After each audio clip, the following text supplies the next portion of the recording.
One of the most seismic shifts in the history of world communism was Nikita Khrushchev's so-called secret speech in 1956. Its implications were far-reaching, causing splits in communist parties worldwide and becoming a major factor in the Sino-Soviet split. But what if the foundational accusations in that speech were not just exaggerations, but lies? What if our understanding of Soviet history, and thus 20th century world history, has been built on a deliberate falsification? Khrushchev launched his attack on Stalin at the 20th Party Congress in February 1956, but the campaign didn't end there. At the 22nd Congress in 1961, Stalin was attacked even more sharply by Khrushchev and other Central Committee members. The result: Stalin's body was removed from the Lenin Mausoleum.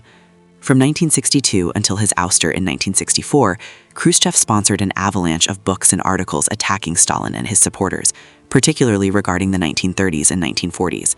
This wave of accusations, largely unchallenged in the West, created the narrative we know today. But let's examine the core of these allegations.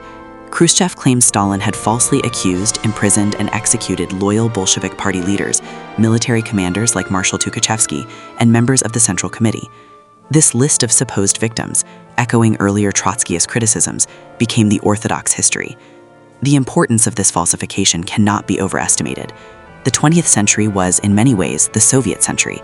The Bolshevik Revolution was the defining event, and every global relationship was shaped by a position towards it. If Khrushchev's foundational speech was based on lies, it changes almost everything about how we view that history.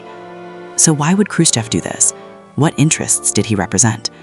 Research points to a deep internal conflict. Evidence suggests that in his final years, Stalin was pushing for significant democratic reforms. He wanted to get the Communist Party out of the direct day-to-day running of the state and return power to the elected Soviets. He advocated for secret, contested elections, much like in Western democracies, though within a one-party system, with candidates nominated by public organizations. This was outlined in the 1936 Constitution. Furthermore, Stalin proposed mandatory Marxist-Leninist training schools for all party leaders, concerned about what he called political illiteracy within the party apparatus. These schools never materialized. The party nomenclature, the bureaucratic elite, likely saw these reforms as a direct threat to their power and privileges.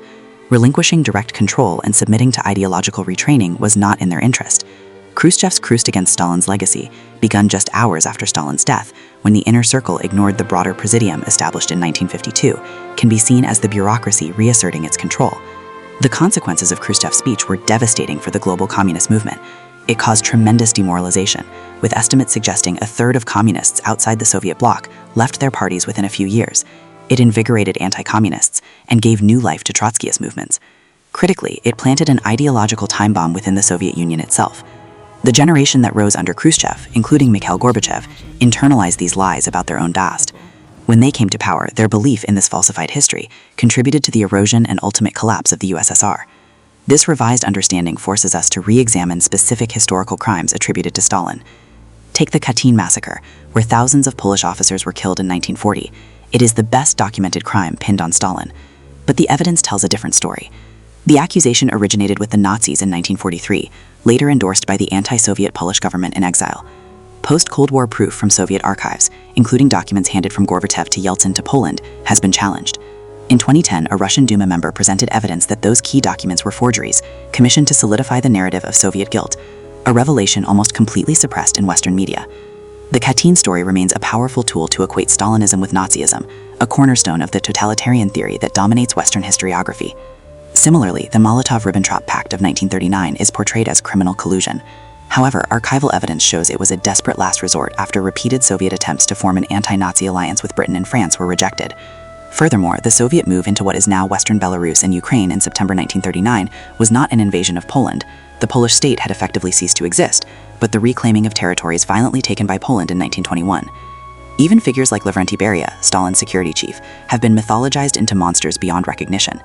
Immediately after Stalin's death, Beria was given control of the combined security ministries. Yet months later he was arrested, almost certainly executed without trial, and subjected to a storm of vile, unsubstantiated accusations at a Central Committee meeting, a proceeding utterly unlike any under Stalin. His family was persecuted. His removal was less about crimes and more about eliminating a powerful figure who may have supported or even initiated reformist policies threatening the party elite. This pattern repeats. An allegation is made, often sourced from Khrushchev-era or Gorbachev-era propaganda, and becomes entrenched as fact within an anti-Stalin paradigm. To question it, even with evidence, is professional suicide in mainstream Western academia. Consider the Holodomor, the narrative of a genocide by famine against Ukrainians in 1932-1933. The term itself was coined by Ukrainian nationalist groups who collaborated with the Nazis, designed to echo the Holocaust.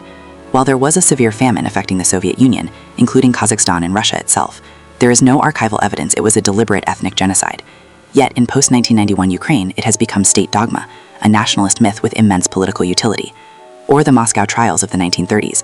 The universal Western view is that they were sham trials, with false confessions extracted by torture. Yet, a study of the vast archival material, including non-Soviet evidence, consistently corroborates the existence of real conspiracies.